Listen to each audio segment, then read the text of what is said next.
E após a conversão de Paulo, né, de Saulo, indo para Damasco, ele foi ajudado por um crente, né, de Damasco chamado Ananias. Olha que interessante, né? A degradação começando com Ananias e Safira em Jerusalém, que morreram, né?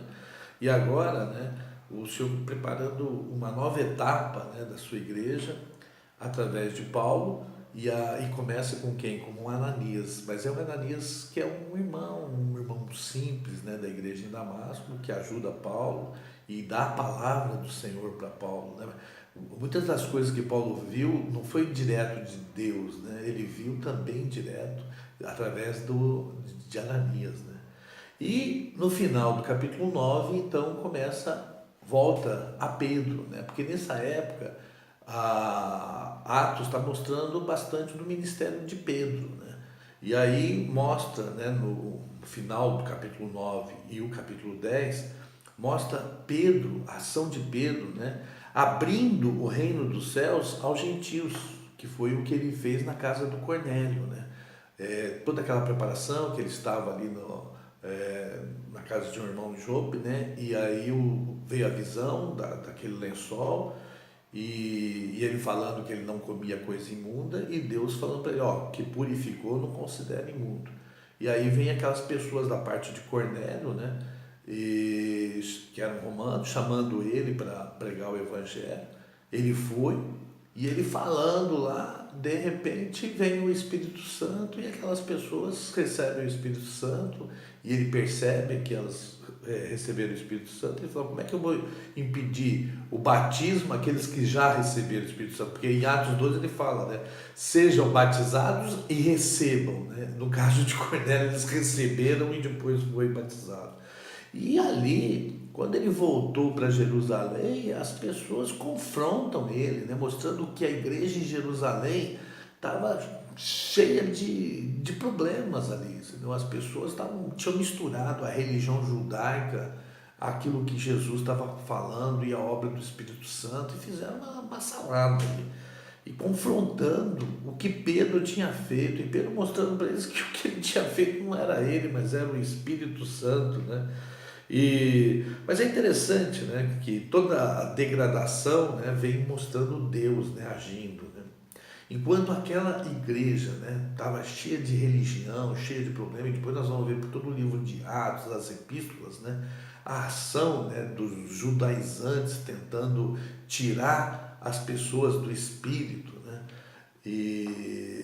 é a obra da carne, né, contrapondo com a obra do espírito. Mas ali no final de Atos, né, capítulo 11, a gente vê a igreja em Antioquia, porque Paulo, né, que tinha sido, a obra dele não foi muito aceita lá em Jerusalém, ficou em Tarso, daí Barnabé, que estava em Antioquia ajudando os irmãos, pegou Saulo, né, levou para Antioquia, e aí eles começaram a ajudar a igreja em Antioquia. E no final do capítulo 11, né, a igreja de Antioquia recolhe, isso está no versículo 29, 30, recolhe, né, ofertas para a igreja de Jerusalém. E encarrega quem? Barnabé e Saulo para levar essas ofertas. E no capítulo 12, aí o Herodes, ele mata Tiago, né? Porque toda vez que Jesus, às vezes ia, quando ele teve a transfiguração no monte e tal, ele levava, né, Tiago, João e Pedro, né? E esse Tiago e João eram irmãos. E esse Tiago, que estava sempre próximo ali com Jesus, ele é morto em Atos 12. E aí, inclusive, Pedro, né, é colocado na prisão. Enquanto Pedro estava na prisão, havia uma oração muito grande na casa de Maria, que era a mãe de João Marcos. E quando Pedro foi liberto da prisão, ele foi para essa casa da Maria, né? É muito, muito linda essa passagem, né? Não dá para a gente ficar aqui abordando, tá difícil terminar o livro de Atos só assim, dando uma ideia do capítulo, né? Mas é muito, muito forte, né, o que acontece ali. E o interessante é que nessa casa de Marcos, João Marcos, onde foi Pedro, provavelmente Barnabé e Saulo estavam lá, porque depois fala que eles voltaram para Antioquia levando o João Marcos com eles. Então essa experiência, por que ela é relatada? Porque provavelmente Paulo falou para Lucas, né, a respeito dessa experiência.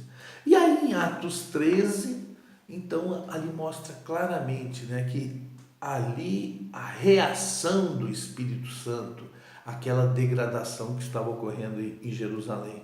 E a maneira de Deus agora fazer a obra começa a mudar. Por quê? Porque ele estabelece apóstolos, não somente aqueles apóstolos que Jesus tinha estabelecido, mas aqui ele estabelece Barnabé e Saulo como apóstolo no meio daqueles que estavam servindo a igreja em Jerusalém. Isso é mostrado no capítulo 13 de Atos, né?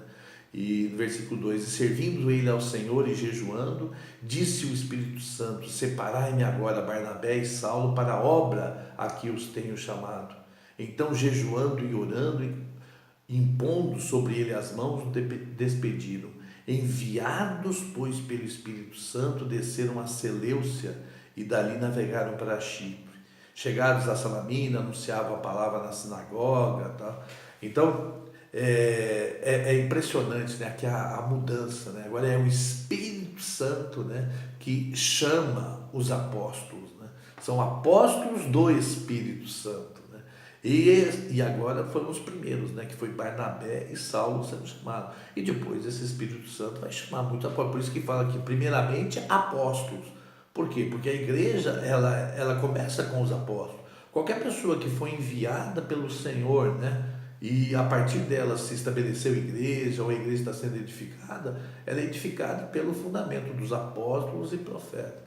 Então, e o capítulo 13 e 14, então mostra essa primeira viagem missionária, né, desses apóstolos, né, que é o apóstolo Saulo, né, que no meio dessa viagem passa a ser chamado de Paulo, e Barnabé, né, que estava cooperando junto com eles.